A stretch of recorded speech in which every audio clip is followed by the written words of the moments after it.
The betting odds for the Vancouver Canucks in terms of points this year. Can you guess what it is? Ooh, 89.5. Jesse. I think the betting market has it a little higher, so I'm going to go 94.5. Steve was closer. 88.5 is the number. One of the biggest payrolls in the NHL already, and we haven't even played game one.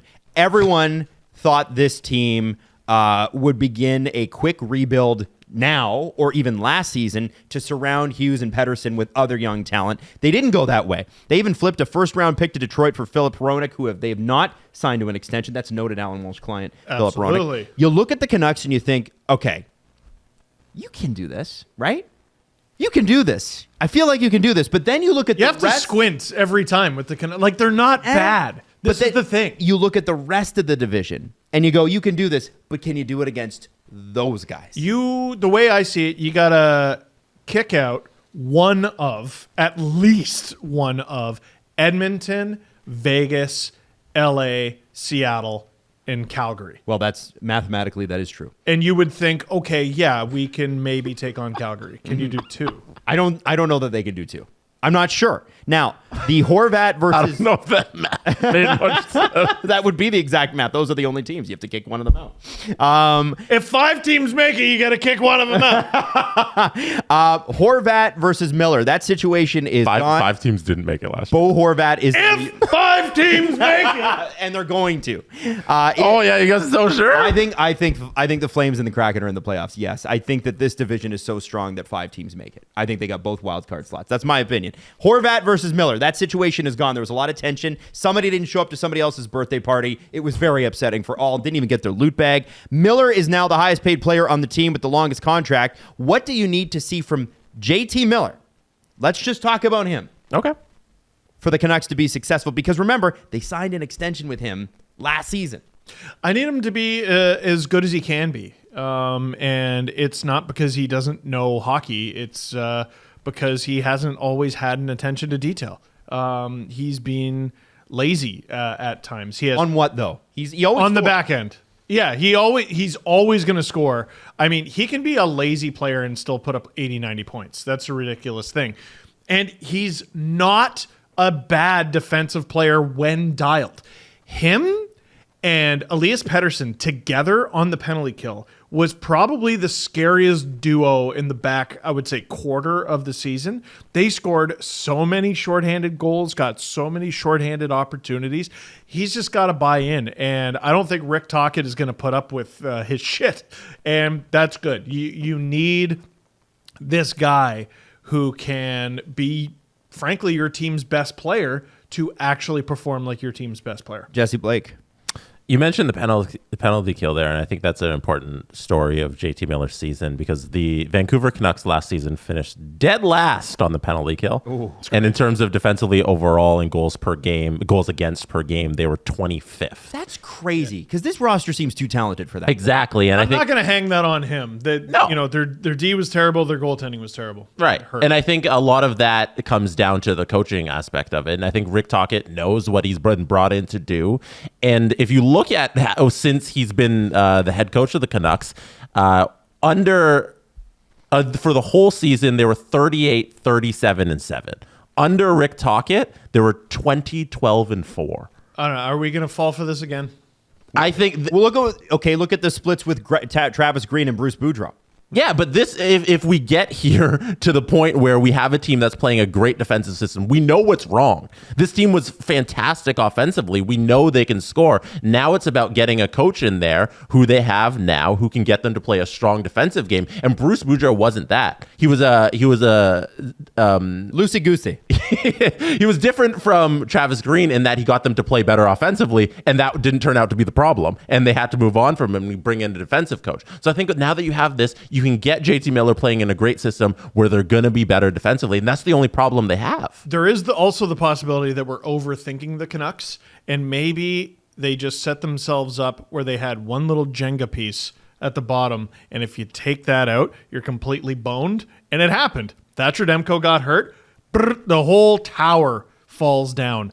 Now they have Casey DeSmith, who is not the greatest, but like he's an NHL goalie. You know what he is. And Spencer Martin just was asked to do far too much. That guy is a third goalie who can fill in as a backup sometimes. Like he should be giving you like 5-6 starts a year, not basically be your team starter for big chunks of time. I have serious questions about Rick Tocchet as a coach. I didn't understand it at the time. I still don't understand it now. His career record in the NHL is 125, 131, and 34. He's made the playoff one time with Arizona in 2019-2020, and that was the funny year where we had to do the COVID year where there was the play-in. So they didn't even play good enough to make the playoffs in a real season that year. Right. And I just, to me, it's like I know it's like, well, they got this new guy, Rick Tocchet, and my question is, so what? And it doesn't mean that Rick Tocchet is a bad coach. I just haven't seen it. The results haven't been there. With Tampa Bay 15 years ago, with Arizona from the mid-2010s to 2019, 2020, or whenever he stopped coaching there. I don't understand why they went with this guy. I'm not sure what this guy is good at. So he's a bit of a wild card for me. I'm open to him being spectacular. I just haven't seen it yet. I don't think he's ever had this talent. Right, and I think the results are there from when he was there. Like they had a very good record when he was with the Canucks, and what he does is he plays great shutdown hockey, and they brought in two players, Ian Cole and Carson Soucy, who their whole thing is being great defensively and shutting down the top pairs on the other team. And I think having those two guys brought into the system where Rick Tocchet can deploy them to play just good defensively solves a lot of the issues for the Canucks. And getting rid of OEL is such a great addition by subtraction. Soucy's, I love him. He's one of my underrated guys. I think he's a great player. I think Phil Hronek is better than people give him credit for because he played on bad Detroit teams. But that's a guy that Detroit moved on from because they had Moritz Seider and they wanted to, grab a first round pick because who can blame them? That's a really, really good player that not enough, I think, people talk about. Yeah. He brings, him playing with Quinn Hughes, who is unbelievable, who is young. That's going to be an exciting power play. He's got to be in his bonnet. What does Quinn Hughes need to be a successful captain? He's a young guy. This team is an iffy team at best, at least from what it looks like right now. For him to be, it seems like for him to be anything less than a Norris candidate, because he seems to have to do everything for these guys, it's going to be seen as not a good season. This is the thing. I don't look at it as something Quinn Hughes has to do. I think he's living up to his end of the bargain. He does everything. He does too much for this team. He does far too much. If they can shelter him from like certain defensive things, like I mean, at the end of the day, he's your number one guy. You're going to have to put him into those situations. But if you're putting him in situations where he's got to fight off a 225-pound guy in front of the net, all the time, it's not going to go well for you. He can't be in charge of completely running your offense and that. Carson Soucy's 6'5", 210. Oh, yeah. They solved a lot of problems. There you go. And Tyler Myers' contract is up soon, too, so they may be able to free up some cap space, surround him with some talent at the end of the year. What they got to do is keep it loosey-goosey to distract from... I mean, there's two pretty big clouds hanging over the Canucks right now. Elias Pettersson doesn't have a contract, and they're not cap compliant. Right. So before we get to the cap thing, I do want to talk about Pettersson. At the time we're recording this, they're not. All right. He's That's 20. true. Pettersson is 24 years old. He went for the shorter deal last time, so you have to expect that he may go for a longer term deal. However, you could see him going either way, right? Do you go with the Austin Matthews where you do a 4-year deal and you make as much money as you can, given that he's an RFA, or do you secure the bag given his injury history, because he has had significant injuries in his young career? If this guy sticks around and he's healthy, like if he's around for 4 or 5 more years, he's in the top 10 in Canucks scoring all time, no question. Yeah, if McDavid ever isn't McDavid, he might win a Hart Trophy. Like that's the ceiling for Elias Pettersson. Like it's a double-digit deal. It's a double-digit deal. It's a double-digit deal. Okay, all right. What do the Canucks need to do to make him believe? Help him. I think this team is capable of scoring goals. They got to keep the puck out of their net. Thatcher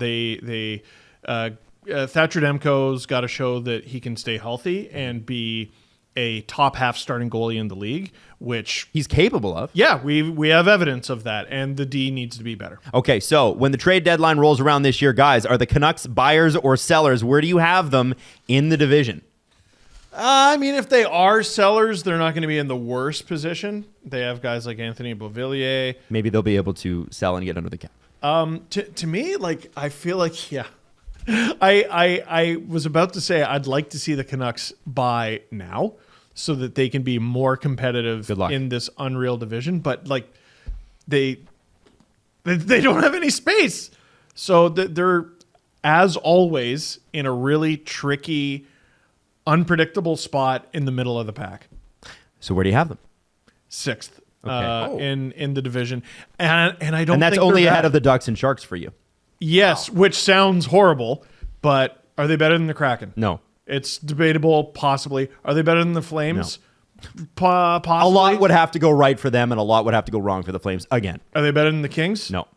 Demko would have to stand on his head, and their goaltending would have to be terrible. Vegas? No. Edmonton? No. Well, there you go. Jesse, where do you have them? You guys speak very definitively for two people who don't know what's going to happen. I have the Vancouver Canucks in 4th in division fighting What? for wild card. Yeah. Wow. What, have you seen into the future there, friggin' dog? I'm not sure either. Definitively for a guy who doesn't know. That's where I, have them. Canucks are going to end up in friggin'...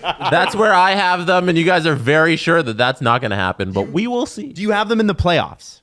4th would be Wild card. Well, it depends on how the other division plays. Yeah, out, but you know the same. No, but that's not what we're doing. Okay. We're ranking them based on the division, and I have them finishing 4th in the Okay, division. that is a bold prediction, Jesse Blake. We'll see with the Vancouver Canucks. The talent is there. You haven't said yours. Oh, sorry. I have them in 6th because I don't think they're better than Edmonton, LA, Vegas, Seattle, or Calgary. But again, we've seen Calgary's seasons several times in the last few years go sideways. So the Canucks for sure could jump ahead of them. I'm a big believer in what the Kraken are doing. So I have the Canucks in 6th. Not bad, but not great either. At some point, they're going to have to go one way or the other. They're going to have to get much better or much worse. If they finish 6th again and they finish just outside of the playoffs again, I'm not sure how it helps them.